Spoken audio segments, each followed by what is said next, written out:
அனைவருக்கும் காலை வணக்கம். இன்னைக்கு நம்ம பார்க்க போற விஷயம் என்னன்னாக்கா, ஜனநாயகம் படம் எதற்காக சென்சார் போர்டுல இருந்து வெளியே வரலன்னு பார்க்க போறோம். அரசியல் ரீதியான அவருக்கு முழுக்க பாக்குறாங்களா, அப்படி இல்ல படத்துல உண்மையாகவே சென்சார் போர்டுல கட் செய்யக்கூடிய ஏதாச்சும் காட்சிகள் உள்ளதா என்றதா இன்னைக்கு நம்ம பார்க்க போறோம். சரி வாங்க, நீங்க யாராச்சும் நம்ம சேனல் சப்ஸ்கிரைப் செய்யாத பாத்தீங்கன்னா மறக்காம சப்ஸ்கிரைப் செய்யணும். அதே மாதிரி பெல் ஐகானையும் பிரஸ் பண்ணிடுங்க. இதுக்கு மேல நம்மளோட சேனல்ல கண்டினியூஸா வீடியோ வரும். வாங்க இப்போ படத்தை முடக்குவதற்கான காரணம் என்னன்னு பார்க்கலாம். முதல்ல காமத்தை தூண்டக்கூடிய விஷயங்கள் ஏதாச்சும் இந்த ஜனநாயகத்துல உள்ளதா என்று கேட்டீங்கன்னா, பார்க்கும் பொழுது ட்ரெய்லரை பார்க்கும் பொழுது ஒரு காட்சியும் அது போல கண்படவில்லை, கண்ணில் தென்படவே இல்லை. அந்த மாதிரி ஒரு காட்சி. இனவெறியை தூண்டுவது போல ஏதாச்சும் காட்சி இருக்கான்னு கேட்டேன், அதுவும் கிடையாது. சாதி வெறியை ஏதாச்சும் தூண்டுதான்னு கேட்டீங்கன்னா அதுவும் கிடையாது. மதவெறி ஏதாச்சும் தூண்டுதுன்னு கேட்டீங்கன்னா அதுவும் கிடையாது. நார்மலாகவே தளபதியோட படத்துல இந்த மாதிரி காட்சிகள் இருக்க போறதில்லை. வேறனா இது எல்லாத்தையும் எதிர்த்து கேள்வி கேட்பது போல காட்சிகள் எல்லாம் வரும். நான் ஒரு தமிழ் தேசியவாதி, ஆனாலும் நான் ஏன் இதை பேசுகிறேன் என்றால், இது ஒரு அப்பட்டமான ஒரு கேவலமான ஒரு அரசியல். இது விஜய் என்கிற ஒரு தனி நபர் எடுக்கும் படத்தை யார் யாரெல்லாம் சேர்ந்து முடக்கிறார்கள் என்று பார்க்கலாம், யார் யாருக்கு வாய்ப்பு உள்ளதுன்னு பார்க்கலாம். இப்போ இந்த சென்சார் போர்டு என்கிற ஒரு நிறுவனம் எங்க இருக்குது என்றீங்களா, இது ஒரு தனிப்பட்ட இப்ப எப்படி ஒரு கவர்மெண்ட்ல இயக்கமா இருக்குதோ, இப்ப சிபிஐ, போலீஸ், இந்த மாதிரி தனி இயக்கமாகுது. இந்த சென்சார் போர்டும் ஒரு இயக்கம். இப்ப இந்த சென்சார் போர்டை தாண்டி வந்த படங்களே பார்ப்போம். சில குறிப்பிட்ட ஒரு 2-3 படத்து பேர் மட்டும் பார்ப்போம். புஷ்பாங்கிற படத்துல காமத்தை தூண்டுகிற காட்சி இருக்கிறதா இல்லையா, அதுலயும் ரஷ்மிகா மந்தனா வச்சாங்க. 2வது படம் அனிமல், அதுல முழு படமே பார்ப்பது போல இல்லை. சின்ன குழந்தைங்க யாரையும் உட்கார வச்சு பாக்குற போல படமே கிடையாது. அதுல எந்த ஒரு சமூகத்தையும் அப்படியே ஒரு முழுசா நான் மாத்தி போட அந்த சமூகத்தை அந்த மாதிரி ஒரு சீனும் கிடையாது. புஷ்பாலையும் அந்த மாதிரி ஒரு சீனும் கிடையாது.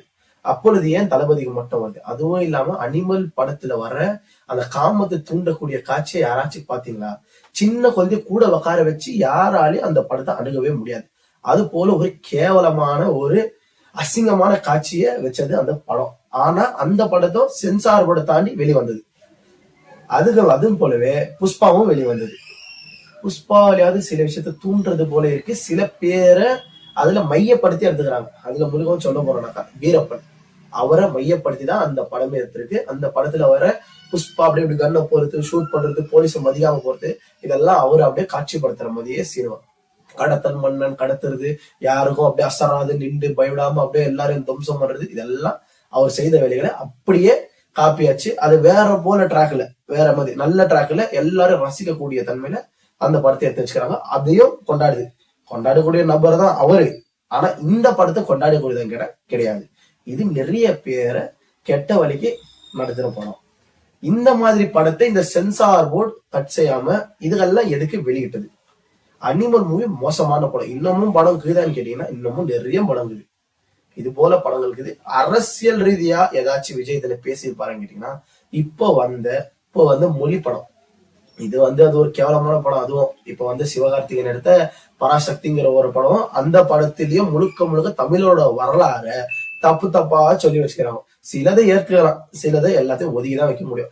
அந்த படத்துல அவ்வளவு அரசியல் இருக்குது. அந்த படத்தையும் சென்சார் போர்டு அப்படியே உள்ள விட்டுச்சு. அந்த படம் கூட சென்சார் போர்டுல வந்துச்சு. அதுவும் சொன்ன டேட்டுக்கு வந்துச்சு. ஏன் விஜயோட படத்துக்கு மட்டும் தொடர்ந்து இதே போல நீங்க முடக்க பாக்குறீங்க? அப்படி அவரோட படத்துல என்னென்ன இருக்கும், எந்தெந்த காட்சி இருக்கும், அடுத்தவர் என்ன பண்ண போறாருன்னு நமக்கு தெரியல. ஆனா இத ஆளும் அரசாங்கமா இருக்கிற, நம்ம இந்தியாவை ஆளும் அரசாங்கமா இருக்கிற ஒரு அரசாங்கத்துக்கு குறிப்பா இந்த படம் தெரிஞ்சிருக்கு. தெரிஞ்சதாலதான் அவரோட படம் வர படம் எல்லாத்தையும் முடக்கிறதாவே வேலையா போச்சு சென்சார் போர்டுக்கு. சென்சார்ல முடக்கிறது ஒண்ணு, சென்சாரை தாண்டி வெளியே விட்டாங்கன்னாக்கா, சர்க்கார்ல இப்ப வெளியே விட்டாங்க படத்தை. வெளியே விட்டு இருந்தோம். அதுக்கப்புறமா கொஞ்ச நாள் கழிச்சு அதுல மிக்சியில அம்மையார் ஜெயலலிதாவோட போட்டோ இருக்குன்னு சொல்லிட்டு அந்த சீனை டிலீட் பண்ணு. அதுக்கப்புறமா டிவியை தூக்கி போட்டு ஓடிக்கிற மாதிரி இருந்துச்சு. அதுல கலைஞர் கருணாநிதியோட போட்டோ இருந்துச்சு, அதையும் தூக்கி போட்டு ஆச்சு. அந்த சீனையும் கட்டு. இந்த மாதிரி இவரு எந்தெந்த படத்தை இவரோட அரசியலை பத்தி பேசுனீங்கன்னாக்கா அது தனிப்பட்ட ஒரு விமர்சனம். அரசியலுக்கும் நம்மளுக்கும் அது ஏற்கக்கூடியது இல்லை, அது தனிப்பட்ட அரசியல். ஆனா ஒரு அரசியல்வாதி உள்ள வரும்போதோ அந்த அரசியல்வாத நம்ம கூட சேர்த்துக்கணும்னு சொல்லிட்டு ஒரு முடக்க பாக்குற ஒரு கேவலமான ஒரு அப்பட்டமான ஒரு விஷயம் தான் இந்த விஷயம். தயவு செய்து இந்த மாதிரி ஒரு செயலை செய்யுங்க. கெலிக்கணும்னு இருக்கா, டைரக்டா மோதுங்க. எல்லா கட்சியும் நிக்குது, எல்லாரும் மோதுறாங்க. இப்ப இவங்க ஒன்னும் அப்படியே டைரக்டா நின்று அப்படியே நியூ ஸ்ட்ராட்டஜி ஜனங்களுக்கு நல்லது பண்ணி தான் தாவேக்கா முன்னாடி வந்து கெலிக்குதான்னு கேட்டீங்கன்னா அதுவும் ஒரு நீங்க பேச வரும்போது பாத்தீங்கன்னா அது உண்மையிலேயே சரியான விஷயம் கிடையாது. அது போல தாவேக்கா கட்சி இருக்குன்னு கேட்டீங்கன்னா கிடையாது.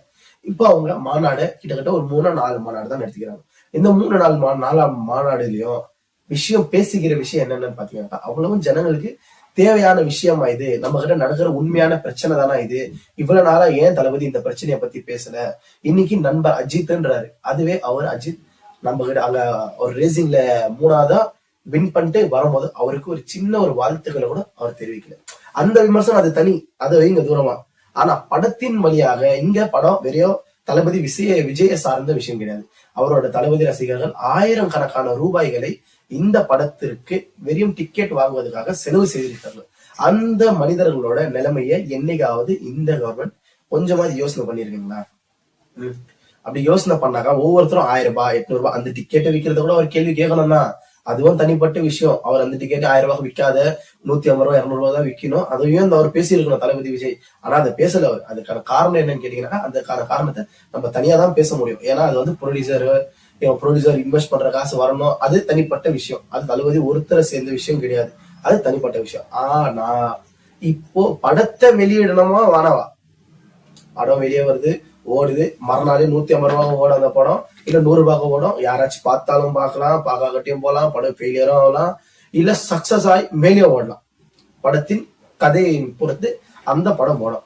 ஆனா இதை சென்சார் போர்டு ஏன் வெளியிடவில்லை? யார் இதற்கு பின்னாடி நிற்கிறார்கள்? வேற யாருமே கிடையாது, ஆளும் அரசாங்கம் தான் இருக்கும்.